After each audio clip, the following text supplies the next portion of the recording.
संभाजी प्रारंभ में कोई अच्छे व्यक्ति नहीं थे। शुरुआत में संभाजी अच्छे व्यक्ति नहीं थे। अड़ियल, बदमाश, बुरे मार्ग पर चलने वाले, मजबूरी में छत्रपति शिवाजी महाराज ने अपने ही बेटे को एक किले में कैद कर दिया था। शंभू राजा को किले में अपने पिताजी ने यानी कि छत्रपति शिवाजी महाराज ने कैद कर लिया। एक तरह से गुंडागिरी करते थे।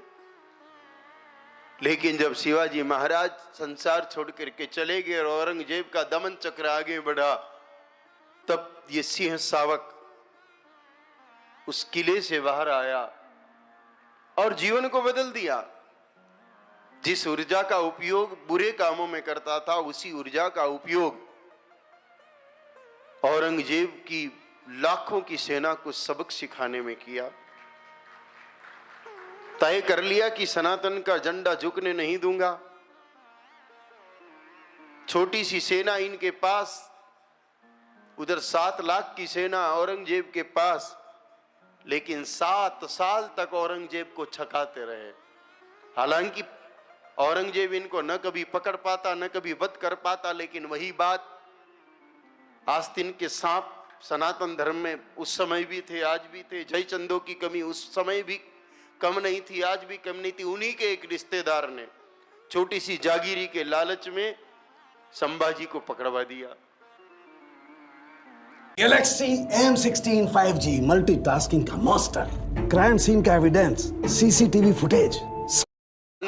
तो इस्लाम में जाइए, बस कुछ नहीं, पूरा ये इस दक्षिण का राज्य ही तुम्हें सौंप देंगे, तुम बस मुसलमान बन जाओ।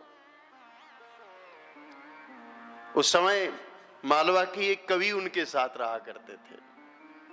उज्जैन के ही निवासी एक कवि को उन्होंने मंत्री बना रखा था, उनके साथ ही रहते थे।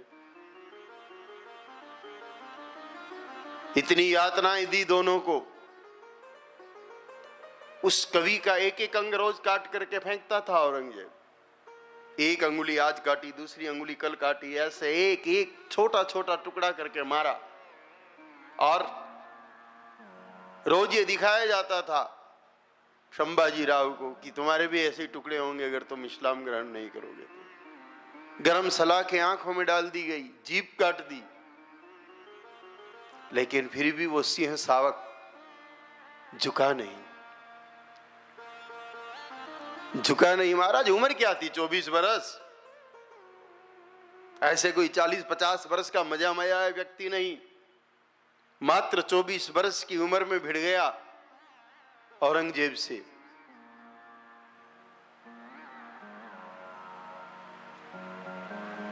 जो यातनाएं संभाजी राव ने सही, उसका फल भी मिला, निष्फल नहीं गया।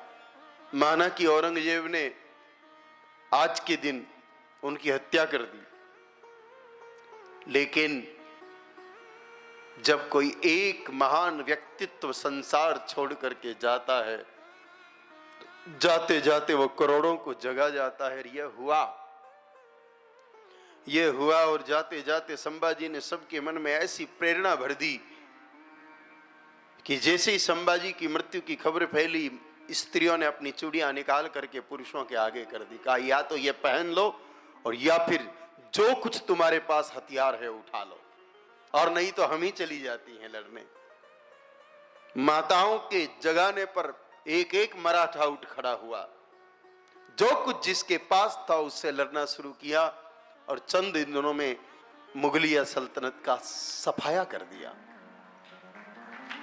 आज हम फिर कह रहे हैं कि हमारा किसी भी धर्म से तो न कभी विरोध था, न आज है, न आगे रहेगा, लेकिन इस प्रकार की दुर्भावनाओं से विरोध प्रारंभ से ही था। अगर मुस्लिमों ने यह तय कर लिया है कि जालाना में साध्वी को हम छोड़ेंगे नहीं, तो एक साध्वी को अगर कुछ हुआ तो तुम्हारी पुश्ते तक अपंग हो जाएगी, ये विचार कर लेना तुम लोग।